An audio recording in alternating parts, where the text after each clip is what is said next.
নমস্কার। হরিওম।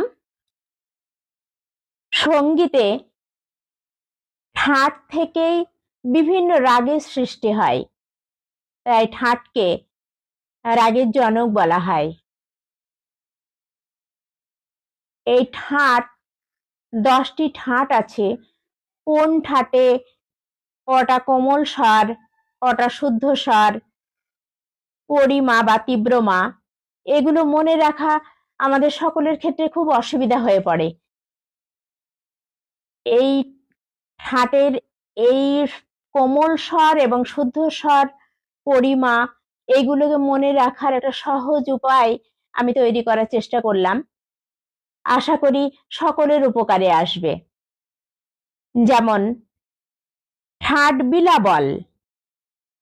বিলাবল বিলিয়ে দিয়েছে, জানে না সে ঘোর প্যাচ, সবটাই শুদ্ধ স্বর, দাড়ি কমা নেই তার। ঠাট আশাবরী। আশা করে গাধা নিয়ে চলে। ঠাট পূর্বী। পূর্বীও সাথে যায় রে মা ধা বলে। ঠাট ভৈরবী। ভৈরবীর বড় ঠাট, রে গা ধা নি আছে তার। ঠাট টরি। টরি বলে দাঁড়াও দাঁড়াও, রে গা মা ধা সমান মান আমার। ঠাট কাফি। কাফি আছে চুপ করে, গা নি আমার সব। ঠাট ভৈরব।